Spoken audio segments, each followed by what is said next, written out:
Meu tio Jerônimo carregava traumas desde a juventude. Sempre que, durante uma conversa, ele me ouvia dizer que tinha comido em algum restaurante ou que estava voltando de um jantar na rua, não conseguia se conter. Logo começava a dizer que eu não deveria comer comida preparada por outras pessoas, apenas aquilo que eu mesmo fizesse com minhas próprias mãos. Certo dia estávamos apenas nós dois. Ele havia passado por uma cirurgia nos olhos e não podia dirigir. Minha tia me pediu o favor de levá-lo a uma consulta e também ajudá-lo com alguns afazeres que precisava resolver. Naquele dia saí de casa sem tomar café da manhã. Pensei em comprar alguma coisa enquanto ele estivesse sendo atendido na clínica. Quando ele saiu da consulta, me encontrou esperando um bolinho de frango ficar pronto em uma barraca do lado de fora. Assim que entramos no carro, eu já sabia o que ele iria dizer. Então me adiantei. Tio, não leve a mal, mas o senhor poderia me explicar por que não gosta de comer na rua? Foram apenas 3 segundos, mas nesses 3 segundos vi aquele homem mergulhar nas próprias lembranças. Era como se tivesse lançado um anzol no fundo da memória e puxado de volta um momento que estava enterrado havia muito tempo. Também o vi pensar. Imaginei que não quisesse contar a história, mas agora se sentia obrigado a contar. Apesar do desconforto evidente, permanecia em silêncio, olhando para ele e aguardando a resposta, porque realmente queria entender o motivo de tanta encheção de saco. Eu tinha 22 anos. Ele começou. De Temporal até as casinhas de Luiz Patrão, havia uma caminhada de aproximadamente 4 horas. Meu tio fazia esse percurso 2 vezes por semana, porque naquela época não existia transporte que chegasse até lá. O caminho era uma trilha bem marcada, com algumas bifurcações e alguns poucos letreiros improvisados pelos próprios moradores. Hoje existe uma estrada no lugar, mas naquela época a única forma de chegar às casinhas de Luiz Patrão era caminhando. Essas casinhas não existem mais, e o lugar é da prefeitura agora. O mapa mental que tio Jerônimo havia criado o fazia acreditar que a rota que utilizava não era a melhor possível. Na cabeça dele, deveria existir alguma maneira de reduzir aquelas 4 horas para 3, ou com sorte, 2 horas e meia. Não era um homem que entendesse de geografia. Era apenas alguém extremamente impaciente. Certo dia resolveu entrar por uma trilha muito mais estreita, convencido de que havia encontrado um atalho. No entanto, parecia que aquele caminho não era utilizado havia bastante tempo, pois a natureza já começava a retomá-lo. A mudança foi brusca. Meu tio caminhou durante muito tempo completamente convencido de que seguia na direção certa, até que de repente a trilha simplesmente desapareceu diante dele. Ao perceber o erro, deu meia volta para retornar, mas o caminho já não parecia o mesmo. Poucos metros adiante, a trilha se dividia em direções que ele não reconhecia. Escolheu uma delas e acabou atravessando um riacho. Esse detalhe o alarmou imediatamente porque seu trajeto habitual jamais passava por qualquer riacho. Pouco depois, o terreno terminava abruptamente em um barranco coberto por vegetação escura. Ele não reconhecia absolutamente nada do que estava vendo. Perdeu completamente o senso de orientação. O céu estava totalmente encoberto, e a ausência do sol o impedia de saber onde ficavam o norte ou o sul. Passou as horas seguintes percorrendo caminhos aleatórios e entrando por onde conseguia. O esforço físico o deixou exausto, sofrendo com uma fome terrível e uma sede que lhe ressecava a garganta. Foi nesse momento de total desespero, sozinho no meio do nada, que sentiu o cheiro de lenha queimada. O tio seguiu o cheiro atraído não apenas pela fome, mas principalmente pela esperança de encontrar alguém que pudesse ajudá-lo a retornar ao caminho perdido horas antes. Ao atravessar a vegetação, encontrou um homem sentado sobre uma pedra. Ao lado dele havia 2 cestas de palhas apoiadas. O sujeito estava com a boca cheia e demonstrava absoluta certeza de que alguém acabaria aparecendo por trás dele, pois sequer se assustou quando viu meu tio saindo entre as árvores. Boa tarde. Desculpe incomodar, estou perdido. O senhor poderia me indicar o caminho para as casinhas de Luiz Patrão? Perguntou, tentando parecer calmo. O estranho colocou sobre outra pedra uma folha de bananeira que servia como prato para um pedaço de carne. Há quanto tempo está perdido? Perguntou o homem, examinando-o com atenção. Não sei que horas são, mas saí de temporal às 8 da manhã, respondeu meu tio com a garganta seca. Então você ainda não comeu? Sente-se e coma um pastel. Sirva-se de um pouco de água. Sem esperar resposta, o homem colocou uma cuia sobre as pernas do tio. Já sem conseguir suportar a sede, ele serviu-se de água imediatamente. Enquanto isso, o estranho caminhou até onde a carne assava diretamente sobre as brasas. Poucos minutos depois, voltou trazendo uma folha de bananeira com um pedaço daquela carne perfeitamente assada, coberta por uma mistura de tomates e pimentas. Meu tio dizia que precisava admitir. Não era apenas a fome acumulada depois de horas perdido na mata. A verdade era que aquele molho estava extraordinariamente saboroso, com um gosto que ele jamais havia experimentado. Comeu tudo em silêncio, recuperando as forças, enquanto o estranho observava a folha de bananeira ficar completamente limpa. Vamos, homem, vou colocá-lo de volta no caminho, disse o sujeito, levantando-se de repente e sacudindo as mãos, como se estivesse com pressa. Meu tio se levantou sentindo o corpo pesado, mas aliviado por finalmente ter encontrado alguém capaz de guiá-lo para fora daquele labirinto. Caminharam alguns passos, até que a curiosidade falou mais alto. E aquela carne? Que carne era? O homem respondeu com a mesma naturalidade de quem comenta sobre a chegada da chuva. Carne de gente. Meu tio parou imediatamente. Ficou imóvel, esperando o complemento da piada. Uma gargalhada. Um tapa amigável nas costas. Qualquer coisa que devolvesse a normalidade àquela tarde. Mas o silêncio da floresta engoliu todas as suas esperanças. Não era uma brincadeira. Sem alterar a expressão, o sujeito levantou a mão e mostrou o osso que estava roendo. Era um fêmur. Estava lascado em uma extremidade e ainda possuía tiras esbranquiçadas de tendões presas à superfície marcada pelos dentes. Meu tio Jerônimo sentiu um frio percorrer o estômago. Vá olhar as brasas, se quiser se convencer, disse o homem, apontando com o queixo para o fundo da clareira. Meu tio não queria ir. Sua mente gritava para que corresse, mas as pernas pareciam soldadas ao chão. Então veio o colapso. No instante em que a terrível certeza se instalou em sua mente, o cheiro do ambiente mudou completamente. O cheiro que poucos minutos antes parecia uma bênção transformou-se em algo repugnante. Uma mistura adocicada e rançosa. Um cheiro horrível impregnou suas roupas e invadiu seu nariz. Em sua boca, o sabor da gordura também se transformou. Agora parecia uma coisa pastosa e pesada. Meu tio jamais havia provado carne humana antes.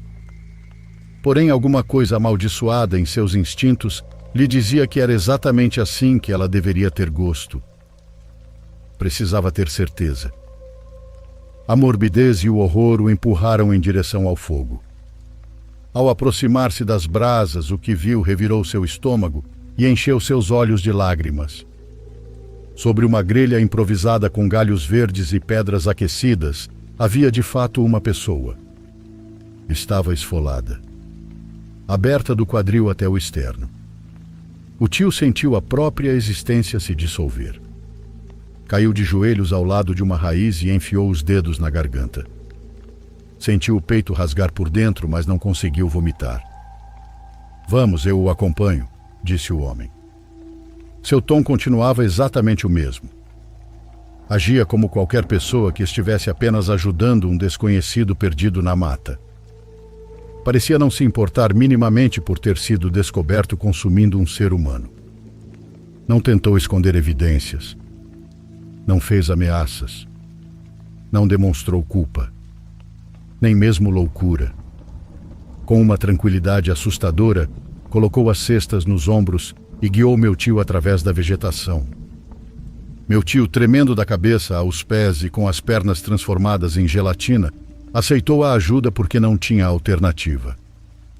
Caminhou atrás daquele monstro em absoluto silêncio, ouvindo apenas o som da panela batendo dentro da cesta.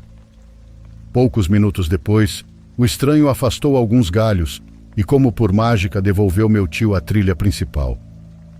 O caminho largo, conhecido e seguro estava logo ali. O homem nem sequer se despediu. Apenas virou as costas e desapareceu novamente entre as árvores. Naquele dia, meu tio não seguiu viagem para Luís Patrão. Com uma terrível sensação de peso no estômago, deu meia volta e retornou para Temporal. Jamais contou a ninguém. Nunca procurou as autoridades. Nunca falou com os vizinhos. Nem mesmo com a esposa. Guardou o segredo por décadas, deixando que seu corpo processasse sozinho o que aconteceu.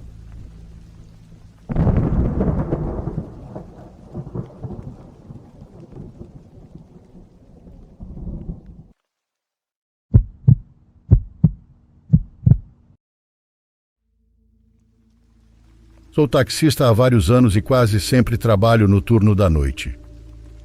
Como muitos motoristas, instalei uma câmera dentro do veículo por questões de segurança. Isso principalmente para ter um registro caso acontecesse algum acidente, problema com passageiros ou qualquer situação complicada que pudesse surgir durante uma jornada de trabalho. Com o passar do tempo, acostumei-me tanto com a presença dela que praticamente esqueci que estava ali. A câmera gravava tudo automaticamente e eu só costumava revisar os arquivos quando acontecia algum incidente ou quando o aplicativo enviava algum alerta relacionado ao sistema. O que vou contar aconteceu durante uma madrugada aparentemente normal. Eu havia encerrado minha jornada por volta das 4 da manhã e me lembro perfeitamente de que foi uma noite tranquila, até mesmo entediante. Houve pouco movimento, poucos passageiros e nenhum problema fora do comum. Depois de estacionar o táxi, cheguei em casa, comi algo leve e me preparei para dormir. Justo quando estava prestes a desligar o celular, apareceu uma notificação do aplicativo da câmera. A mensagem informava que havia sido detectado um erro em um dos arquivos de gravação. Como costumo verificar esse tipo de coisa para garantir que tudo esteja funcionando corretamente, resolvi abrir o vídeo antes de dormir. No início não encontrei nada estranho. Comecei a adiantar a gravação procurando o momento em que supostamente ocorria o erro, e tudo parecia normal. As imagens mostravam diferentes trechos do meu percurso noturno, algumas ruas vazias, vários semáforos e momentos em que eu aparecia dirigindo completamente sozinho. No entanto, enquanto avançava o vídeo, algo aconteceu que me fez interromper a reprodução imediatamente. Por apenas alguns segundos, vi uma figura sentada no banco dianteiro do passageiro. Achei que tivesse visto errado, então voltei alguns segundos e reproduzi a cena novamente. A figura continuava lá. Era uma mulher. Tinha os cabelos longos e escuros, cobrindo parcialmente parte do rosto. Estava sentada ao meu lado, olhando para frente, imóvel, sem fazer qualquer gesto ou demonstrar qualquer reação. A primeira coisa que pensei foi que se tratava de uma passageira da qual eu simplesmente não me lembrava. Afinal, eu passava muitas horas trabalhando e não seria estranho confundir alguma corrida. Mas bastaram alguns segundos para que essa explicação deixasse de fazer sentido. Eu me lembrava perfeitamente daquele momento do trajeto. Sabia exatamente por onde estava passando e tinha absoluta certeza de que não havia levado ninguém no banco da frente. Voltei a assistir ao trecho várias vezes, tentando encontrar algum detalhe que explicasse o que eu estava vendo. Pensei em reflexos, sombras ou falhas de compressão do vídeo. No entanto, quanto mais observava a gravação, mais evidente se tornava a presença daquela mulher. Ela não parecia uma distorção digital nem uma imagem sobreposta. Estava sentada com total naturalidade no banco do passageiro, como qualquer pessoa que estivesse viajando comigo durante uma corrida noturna. O mais inquietante era que eu continuava dirigindo sem demonstrar qualquer reação, como se não houvesse ninguém ao meu lado. Intrigado, decidi revisar outros trechos da mesma noite. O que encontrei me deixou ainda mais perturbado. A mulher voltou a aparecer em diferentes momentos das gravações. Em alguns vídeos, ela já estava sentada ali desde o instante em que eu ligava o táxi. Em outros, surgia de repente quando eu parava em um semáforo ou aguardava o sinal abrir. Nunca encontrei uma sequência em que ela entrasse no veículo nem outra em que saísse. Ela simplesmente estava lá. Às vezes aparecia completamente enquadrada pela câmera, em outras apenas parcialmente. Mas sempre ocupando o mesmo assento. Passei mais de uma hora revisando praticamente toda a jornada daquela noite. Conforme avançava entre os arquivos, comecei a notar detalhes que me deixavam cada vez mais desconfortável. Em algumas cenas, era possível ver claramente seu reflexo no vidro da janela. Em outras, apareciam apenas parte dos cabelos ou o contorno de seu rosto. O mais perturbador era perceber que ela parecia ter permanecido comigo durante grande parte da noite. Não em uma única corrida ou em apenas uma gravação, mas durante horas inteiras. E ainda assim, eu nunca virava a cabeça para olhar em sua direção. Nunca falava com ela e nunca demonstrava o menor sinal de ter notado sua presença. Tentando encontrar uma explicação racional, decidi analisar também o áudio. Pensei que talvez descobrisse alguma falha técnica capaz de justificar o que estava vendo. Durante a maior parte das gravações, não encontrei nada fora do comum. Era possível ouvir o motor, o ruído do trânsito e os sons habituais da cidade durante a madrugada. No entanto, em um dos vídeos, aconteceu algo que até hoje me causa arrepios.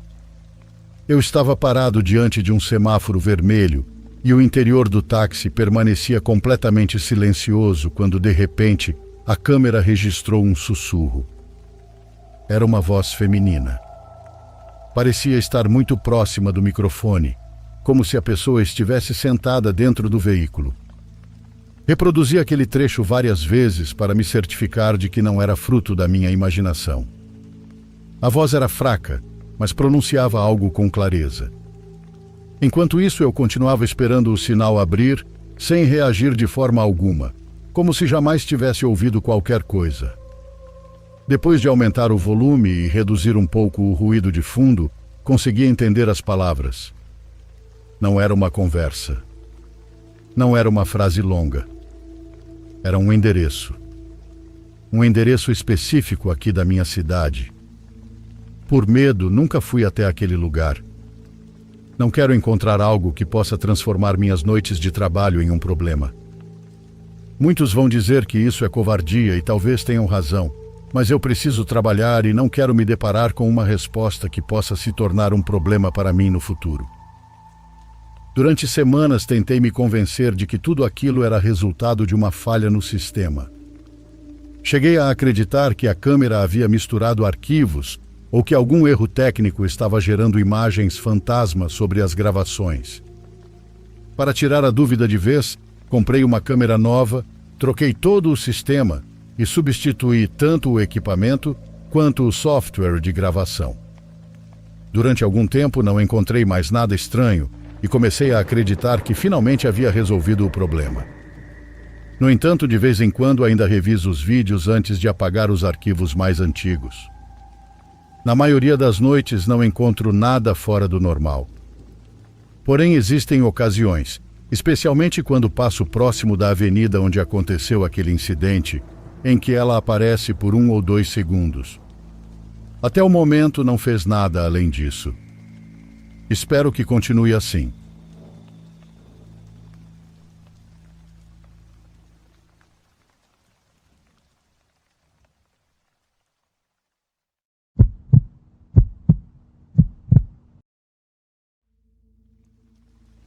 Eu costumava morar ao lado de um bar e odiava aquilo. Felizmente, não era exatamente colado na minha casa, pois havia uma fileira de árvores cercando todo o bar, então eu ainda tinha certa privacidade. Mesmo assim, da minha garagem, se eu olhasse no ângulo certo, conseguia ver literalmente a lateral do estabelecimento, que era justamente onde todo mundo saía para fumar. Na maior parte do tempo, não era tão ruim. O problema eram os fins de semana ou quando o time local jogava, o que às vezes parecia acontecer dia sim, dia não. Também vale dizer que na época desta história, eu trabalhava no varejo. Isso significa que eu passava a maior parte dos fins de semana trabalhando. Enquanto o pessoal estava no bar fazendo festa e barulho, eu tentava dormir. Era realmente maravilhoso. De todas as noites irritantes com as quais tive que lidar, e foram muitas, uma em particular continua marcada na minha memória e provavelmente vai me assombrar pelo resto da vida.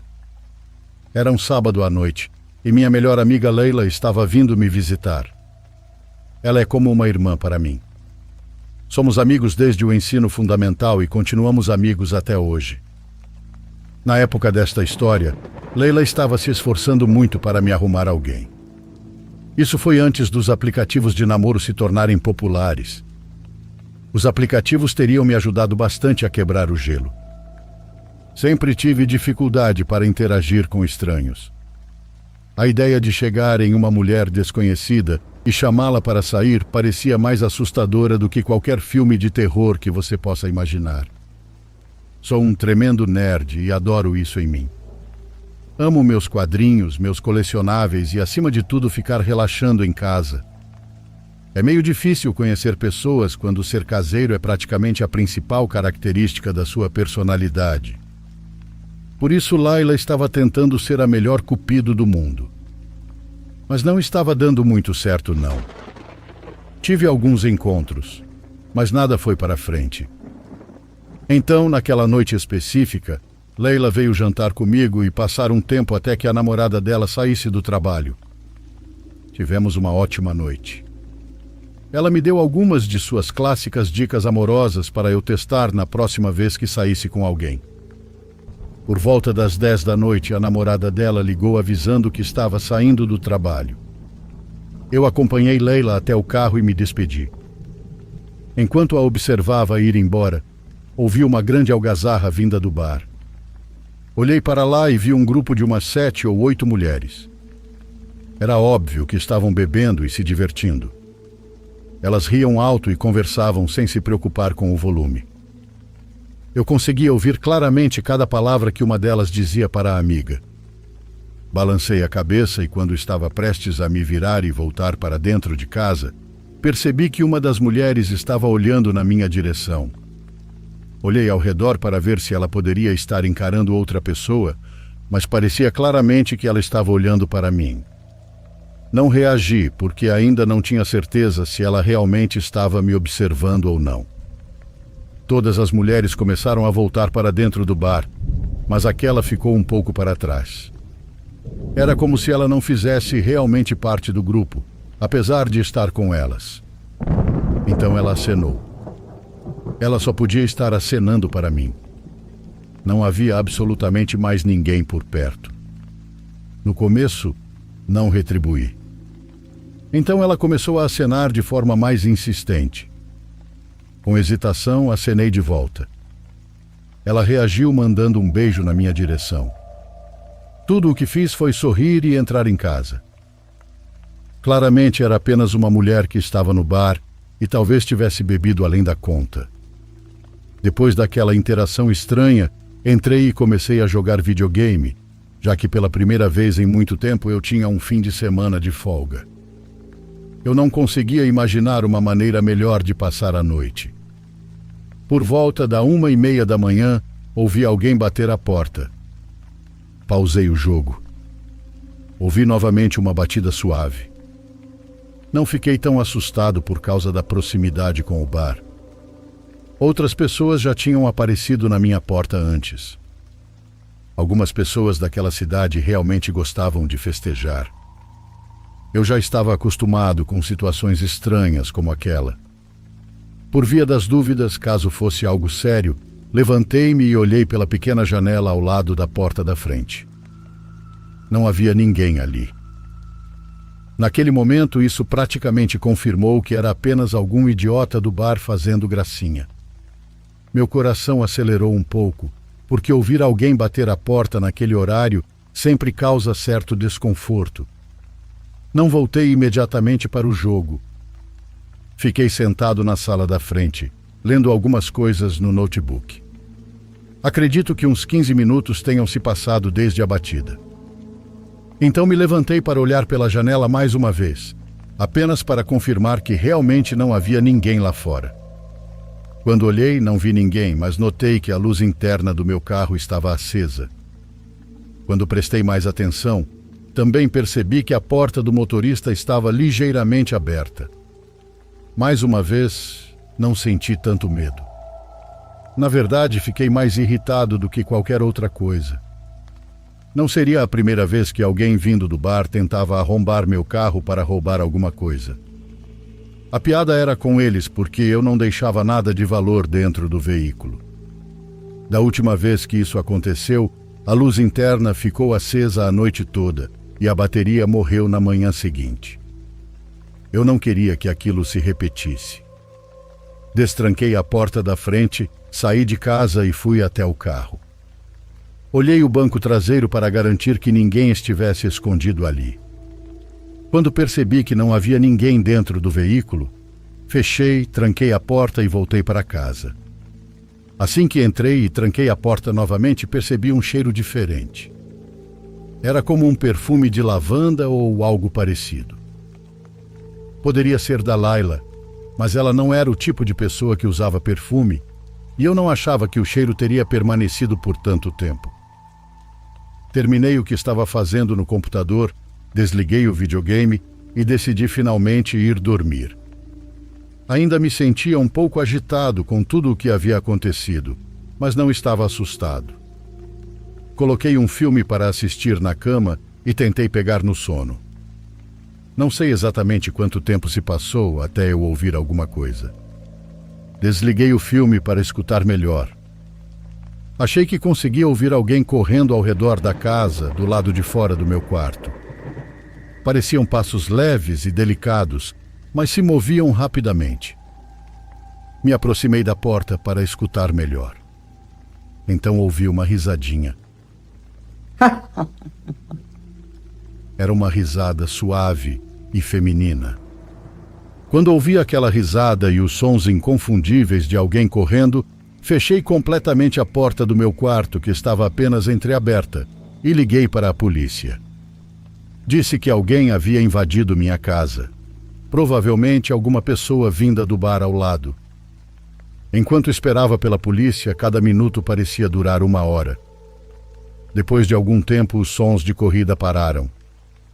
Levantei-me em silêncio e saí do quarto. Peguei um dos tacos do meu pai que estava guardado no armário e comecei a caminhar lentamente pela casa. Quando cheguei à cozinha, congelei completamente. Parada ali no meio da minha cozinha, estava uma mulher loira de baixa estatura olhando pela janela. Ela usava um vestido rosa velho e rasgado. Então percebi. Era a mesma mulher do bar que havia acenado para mim mais cedo naquela noite. Antes mesmo que eu pudesse reagir, ela disse, ainda olhando para a janela: "Ei, amigo, eu sei que você está aí." Então ela se virou e me encarou diretamente. No instante seguinte, começou a correr na minha direção. Eu corri para o banheiro, fechei a porta e a tranquei. Ela continuou batendo na porta do banheiro, implorando para que eu abrisse. Pouco tempo depois, a polícia chegou. Os policiais entraram na casa e começaram a bater na porta do banheiro. Quando abri, só vi os agentes dentro da residência.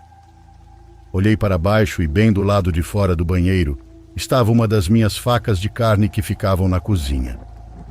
Depois que saí do banheiro, percebemos que a porta dos fundos também estava aberta.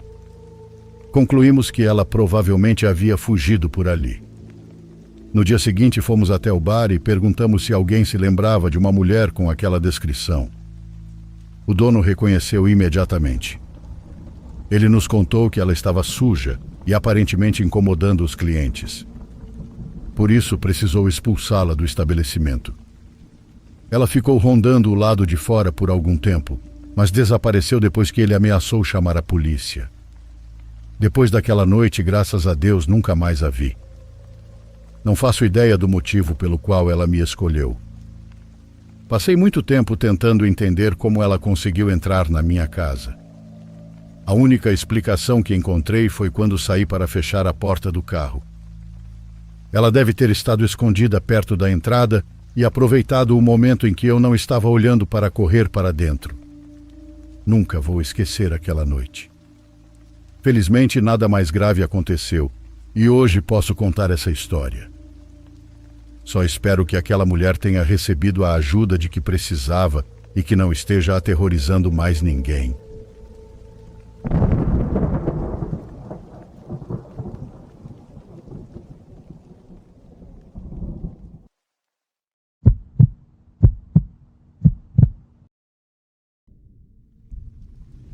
Há bastante tempo venho ouvindo todas as histórias compartilhadas aqui e finalmente decidi contar a minha experiência. Não foi uma decisão fácil, porque não é algo que eu goste de lembrar, e tudo aconteceu há mais de 20 anos. A história que vou contar aconteceu comigo e com um grupo de amigos. Nunca ficou claro que tipo de entidade foi aquela com a qual lidamos, nem de onde ela veio. Ainda assim, confio que vocês tirarão suas próprias conclusões. Nossa história começa durante uma viagem às montanhas próximas a Santiago, no Chile, mais especificamente na Cordilheira dos Andes. Eu e mais 5 amigos decidimos fazer uma trilha aproveitando o feriado. Nosso destino era o Embalse del Yeso. A caminhada seria longa, então saímos ainda de madrugada para aproveitar as paisagens deslumbrantes que a montanha oferecia. Em alguns trechos os caminhos eram perigosos, mas durante as primeiras horas não tivemos nenhum problema. Estávamos apenas curtindo a aventura, com as mochilas nas costas e conversas agradáveis que tornavam a jornada mais leve. Já no fim da tarde, em meio ao caminho pedregoso, encontramos uma espécie de pequeno memorial construído para lembrar alguém que morreu naquele local em algum acidente. Geralmente, esses memoriais são decorados com flores, presentes para o falecido e muitas vezes pedidos de milagres deixados por visitantes e familiares. Aquela animita, em particular, ficava em um lugar remoto e de difícil acesso. Ela era dedicada a um jovem que havia morrido congelado devido às condições climáticas extremas da região durante o inverno. Pelo menos era essa a história que se contava. Um dos meus amigos, que frequentava a região, nos relatou tudo. Aproveitamos para descansar um pouco e refletir sobre a tragédia daquele rapaz. Diziam que faltava menos de 1 quilômetro para ele chegar a um abrigo. Inclusive, o abrigo podia ser visto claramente do ponto onde estávamos. Ver com os próprios olhos o quão perto ele esteve de sobreviver nos deixou com uma profunda sensação de tristeza e impotência. Antes de retomarmos a caminhada, eu e José decidimos fazer uma oração em respeito ao falecido e pedir proteção para nossa viagem. O restante do grupo, porém, começou a zombar de nós. Diziam que éramos tolos por acreditar nessas coisas, que aquele jovem estava morto e nada mais importava, afinal, nem sequer o conhecíamos. A situação acabou gerando uma breve discussão sobre religião e fé. Cada um defendia seu ponto de vista, mas o que realmente causou indignação foi quando Robinson, um dos integrantes do grupo, resolveu urinar na animita. A atitude desrespeitosa revoltou todos, independentemente das crenças religiosas de cada um. Depois disso, seguimos viagem, já um pouco divididos pelo que havia acontecido. Ao passarmos perto do abrigo, alguns metros adiante, todos nós tivemos a impressão de ver a figura de uma pessoa fazendo sinais com as mãos. Era um homem. Embora estivesse a poucos metros da trilha, não conseguíamos distingui-lo com clareza. Havia algo estranho em sua aparência, algo sombrio, fantasmagórico. Ele apenas fazia gestos, como se dissesse: venham, venham até aqui. Foi a primeira situação estranha e inexplicável daquela viagem, mas estava longe de ser a última. Quando a noite caiu, finalmente chegamos ao nosso destino, às margens do reservatório. Montamos a barraca e começamos a relaxar. Acendemos uma fogueira para nos proteger do frio e preparar a comida. Depois disso, passamos a noite contando histórias de terror e piadas, acompanhadas de muitas bebidas alcoólicas. Com o passar das horas, e alguns já bastante embriagados, voltamos a discutir os acontecimentos do caminho. Falávamos sobre o homem que havíamos visto e sobre a Animita. Sem motivo aparente, Robinson se levantou e disse: vamos invocar o morto e acabar com essa dúvida. Em seguida acrescentou: melhor ainda, vamos chamar o diabo. Talvez ele possa explicar tudo. Enquanto falava, jogava álcool na fogueira. Grandes labaredas surgiam a cada vez que o líquido atingia o fogo.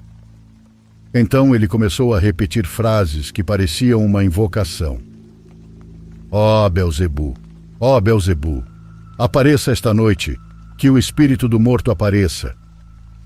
Não demos muita atenção aos seus atos. Era evidente que estava bêbado. Poucos minutos depois, caiu no chão completamente embriagado e mergulhou em um sono profundo.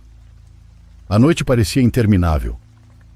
O cansaço e o álcool já começavam a cobrar seu preço. O frio penetrava os ossos e o silêncio absoluto daquele lugar desolado acabou nos obrigando a entrar na barraca para dormir. Chamamos Robinson várias vezes, mas ele permaneceu caído ao lado da fogueira. Mesmo assim, tive muita dificuldade para pegar no sono. Havia algo estranho naquela noite. Silêncio demais. Calma demais. Escuridão demais. Apenas a fogueira iluminava uma pequena parte de tantos quilômetros de isolamento. Aquele silêncio me inquietava e acabou sendo um aviso do que estava por vir. Não sei que horas eram quando despertei abruptamente.